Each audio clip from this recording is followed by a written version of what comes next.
ओम नमः शिवाय। शिव पुराण विद्वेश्वर संहिता 17वां अध्याय प्रणव का महात्म्य व शिवलोक के वैभव का वर्णन। ऋषि बोले, महामुनि, आप हमें प्रणव मंत्र का महात्म्य तथा शिव की भक्ति की पूजा का विधान बताइए। सूत जी ने कहा, महर्षियों, आप लोग तपस्या के धनी हैं तथा आपने मनुष्यों की भलाई के लिए बहुत ही सुंदर प्रश्न किया है। मैं आपको इसका उत्तर सरल भाषा में दे रहा हूँ। प्रकृति से उत्पन्न संसार रूपी महासागर का नाम है। प्रणव इससे पार करने के लिए नौ का स्वरूप है, इसलिए ओमकार को प्रणव की संज्ञा दी गई है। प्रपंच न नहीं वह तुम्हारे लिए, इसलिए ओम का प्रणव नाम से जाना जाता है। अर्थात प्रणव वह शक्ति है जिसमें जीव के लिए किसी प्रकार का भी प्रपंच या धोखा नहीं है। यह प्रणव मंत्र सभी भक्तों को मोक्ष देता है। मंत्र का जाप तथा इसकी पूजा करने वाले उपासकों को यह नूतन ज्ञान देता है। माया रहित महेश्वर को भी नव अर्थात नूतन कहते हैं। वे परमात्मा के शुद्ध स्वरूप हैं। प्रणव साधक को नया अर्थात शिवरूप देता है, इसलिए विद्वान इसे प्रणव नाम से जानते हैं। क्योंकि यह नव दिव्य परमात्मा ज्ञान प्रकट करता है, इसलिए यह प्रणव है। प्रणव के दो भेद हैं, स्थूल और सूक्ष्म। ओम सूक्ष्म प्रणव व नमः शिवाय यह पंचाक्षर मंत्र स्थूल प्रणव है। जीवन मुक्त पुरुष के लिए सूक्ष्म प्रणव के जाप का विधान है, क्योंकि यह सभी साधनों का सार है। देह का विलय होने तक सूक्ष्म प्रणव का जाप अर्धभूत परमात्मा तत्व का अनुसंधान करता है। शरीर नष्ट होने पर ब्रह्मस्वरूप शिव को प्राप्त है। इस मंत्र का 36 करोड़ बार जाप करने से मनुष्य योगी हो जाता है। यह अकार, उकार, मकार, बिंदु और नाद सहित अर्थात अ, उ, म इन 3 दीर्घ अक्षरों और मात्राओं सहित प्रणव होता है, जो योगियों के हृदय में निवास करता है। यह सभी पापों का नाश करने वाला है। अ शिव है, उ शक्ति और मकार इनकी एकता है। पृथ्वी, जल, तेज, वायु और आकाश 5 भूत तथा शब्द, स्पर्श आदि 5 विषय कुल मिलाकर 10 वस्तुएं मनुष्य की कामना के विषय हैं। इनकी आशा मन में लेकर जो कर्मों का अनुष्ठान करते हैं वे प्रवृत्ति मार्गी कहलाते हैं, तथा जो निष्काम भाव से शास्त्रों के अनुसार कर्मों का अनुष्ठान करते हैं वह निवृत्त मार्गी हैं। वेद के आरंभ में तथा दोनों समय की संध्या वंदना के समय सबसे पहले उकार का प्रयोग करना चाहिए। प्रणव के 9 करोड़ जाप से पुरुष शुद्ध होता है, फिर 9 करोड़ जाप से पृथ्वी की, फिर इतने ही जाप से तेज की, और फिर 9 करोड़ जाप से वायु की, और फिर 9 करोड़ जाप से गंध की सिद्धि होती है। ब्राह्मण सहस्त्र ओमकार मंत्रों का रोजाना जाप करने से प्रबुद्ध व शुद्ध योगी हो जाता है। फिर जितेंद्रिय होकर 5 करोड़ का जाप करता है और शिवलोक को प्राप्त होता है। क्रिया, तप और जाप के योग से शिव योगी 3 प्रकार के होते हैं। धन और वैभव से पूजा सामग्री एकत्र कर अंगों से नमस्कार आदि करते हुए इष्ट देव की प्राप्ति के लिए जो पूजा में लगा रहता है वह क्रिया योगी कहलाता है। पूजा में संलग्न रहकर जो परिमित भोजन करता है एवं बाह्य इंद्रियों को जीत कर वश में करता है उसे तपोयोगी कहते हैं। सभी सद्गुणों से युक्त होकर सदा शुद्ध भाव से समस्त कार्य कर शांत हृदय से निरंतर जो जाप करता है वह जप योगी कहलाता है। जो मनुष्य 16 उपचारों से शिव योगी महात्माओं की पूजा करते हैं वह शुद्ध होकर मुक्ति को प्राप्त होता है। ऋषियों, अब मैं तुमसे जप योग का वर्णन करता हूँ।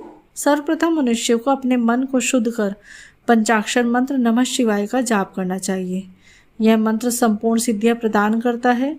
इस पंचाक्षर मंत्र के आरंभ में ओम का जाप करना चाहिए। गुरु के मुख से पंचाक्षर मंत्र का उपदेश पाकर कृष्ण पक्ष प्रतिपदा से लेकर चतुर्दशी तक साधक रोज एक बार परिमित भोजन करें, मौन रहे, इंद्रियों को वश में रखें, माता पिता की सेवा करें, नियम से 1 सहस्त्र पंचाक्षर मंत्र का जाप करें, तभी उसका जप योग शुद्ध होता है। भगवान शिव का कल्याणमय स्वरूप का ध्यान करें। ऐसा ध्यान करें कि भगवान शिव कमल के आसन पर विराजमान है। उनका मस्तक गंगा जी और चंद्रमा की कला से सुशोभित है। उनकी बाईं ओर भगवती उमा विराजमान है। अनेक शिवगण वहां खड़े होकर उनकी अनुपम छवि को निहार रहे हैं। मन में सदाशिव का बारंबार स्मरण करते हुए सूर्य मंडल से पहले उनकी मानसिक पूजा करें। पूर्व की ओर मुख करके पंचाक्षर मंत्र का जाप करें। उन दिनों साधक शुद्ध कर्म करे और अशुद्ध कर्मों से बचा रहे। जाप की समाप्ति के दिन कृष्ण पक्षी चतुर्दशी को शुद्ध होकर शुद्ध हृदय में 12 सहस्त्र जाप करे तत्पश्चात ईशान, तत्पुरुष, अघोर, वामदेव तथा सद्योजात के प्रतीक स्वरूप 5 शिव भक्त ब्राह्मणों का वर्ण कर शिव का पूजन विधि विधान कर होम प्रारंभ करें। विधि विधान से भूमि को शुद्ध कर वेदी पर अग्नि प्रज्वलित करें। गाय के घी से 1100 या 1000 आहुतियाँ स्वयं दें या 108 आहुतियाँ ब्राह्मण से दिलवाएं। दक्षिणा के रूप में गाय या बैल देना चाहिए। प्रतीक रूप 5 ब्राह्मणों के चरणों से धोए तथा वह जल से मस्तक को सींचे। ऐसा करने से अगणित तीर्थों में तत्काल स्नान का फल प्राप्त होता है। इसके उपरांत ब्राह्मणों को भरपूर भोजन कराकर देवेश्वर शिव से प्रार्थना करें। फिर 5 लाख जाप करने से समस्त पापों का नाश हो जाता है। पुनः 5 लाख जाप करने पर भूतल से सत्यलोक तथा 14 भुवनों पर अधिकार प्राप्त हो जाता है। माँ का अर्थ है लक्ष्मी, उससे कर्म भोग प्राप्त होता है, इसलिए यह माया अथवा कर्म माया कहलाती है। इसी से ज्ञान भोग की प्राप्ति होती है, इसीलिए उसे माया या ज्ञान माया कहा जाता है। उपर्युक्त सीमा से नीचे नश्वर भोग है और ऊपर नित्य भोग। नश्वर भोग में जीव सकाम कर्मों का अनुसरण करता हुआ विभिन्न योनियों व लोकों के चक्कर में काटता है। बिंदु पूजा में तत्पर रहने वाले उपासक नीचे के लोकों में घूमते हैं। निष्काम भाव से शिवलिंग की पूजा करने वाले ऊपर के लोक में जाते हैं। नीचे कर्मलोक है और यहाँ संसारिक जीव रहते हैं। ऊपर ज्ञान लोक है जिसमें मुक्त पुरुष रहते हैं और आध्यात्मिक उपासना करते हैं। शिवलोक के वैभव का वर्णन।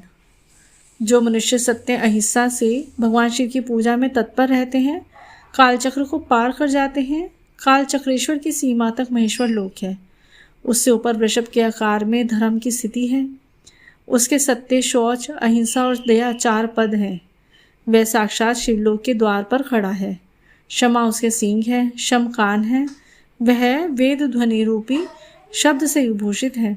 भक्ति उसके नेत्र व विश्वास और बुद्धि मन है। क्रिया आदि धर्म रूपी वृषभ है जिस पर शिव आरूढ़ होते हैं। ब्रह्मा, विष्णु और महेश की आयु को दिन कहते हैं। कारण स्वरूप ब्रह्मा के सत्यलोक पर्यंत 14 लोक स्थित हैं जो 5 भौतिक गंध से परे हैं। उनसे ऊपर कारण स्वरूप विष्णु के 14 लोक हैं तथा इससे ऊपर कारण रूपी रुद्र के 28 लोकों की स्थिति है। फिर कारणेश शिव के 56 लोक विद्यमान हैं। सबसे ऊपर 5 आवरणों से युक्त ज्ञानमय कैलाश है जहाँ 5 मंडलों, 5 ब्रह्म कालों व आदि शक्ति से संयुक्त आदिलिंग है जिसे शिवालय कहते हैं। वहीं पराशक्ति से युक्त परमेश्वर शिव निवास करते हैं। वे सृष्टि, पालन, संहार, तिरोभाव और अनुग्रह आदि कार्यों में कुशल हैं। नित्य कर्मों द्वारा देवताओं का पूजन करने से शिव तत्व का साक्षात्कार होता है। जिन पर शिव की कृपा दृष्टि पड़ चुकी है वे सब मुक्त हो जाते हैं। अपनी आत्मा में आनंद का अनुभव करना ही मुक्ति का साधन है। जो पुरुष क्रिया, तप, ज्ञान, जाप और ध्यान रूपी धर्मों से शिव का साक्षात्कार करके मोक्ष को प्राप्त कर लेता है, उसके अज्ञान को भगवान शिव दूर कर देते हैं। शिव भक्ति का सत्कार। साधक 5 लाख जाप करने के पश्चात भगवान शिव की प्रसन्नता के लिए महाभिषेक व नैवेद्य से शिव भक्तों का पूजन करे। भक्त की पूजा से भगवान शिव बहुत प्रसन्न होते हैं। शिव भक्त का शरीर शिव रूप है। जो शिव के भक्त हैं और वेद की सारी क्रियाओं को जानते हैं, वे जितना अधिक शिव मंत्र का जाप करते हैं उतना ही शिव का सामीप्य बढ़ता है।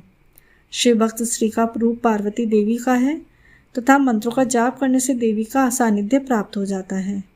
साधक स्वयं शिव रूप होकर पराशक्ति अर्थात पार्वती का पूजन शक्ति, बेर तथा लिंग का चित्र बनाकर या मिट्टी से इनकी आकृति का निर्माण करके प्राण प्रतिष्ठा कर इनका पूजन करें। शिवलिंग को शिव मानकर अपने को शक्ति रूप समझकर शक्तिलिंग को देवी मानकर पूजन करें। शिव भक्त शिव मंत्र रूप होने के कारण शिव के स्वरूप हैं। जो 16 उपचारों से उनकी पूजा करता है उसे अभिष्ट फलों की प्राप्ति होती है। उपासना के उपरांत शिव भक्तों की सेवा से विद्वानों पर शिवजी प्रसन्न होते हैं। 5, 10 या 100 सपत्नीक शिव भक्तों को बुलाकर आदरपूर्वक भोजन कराएं।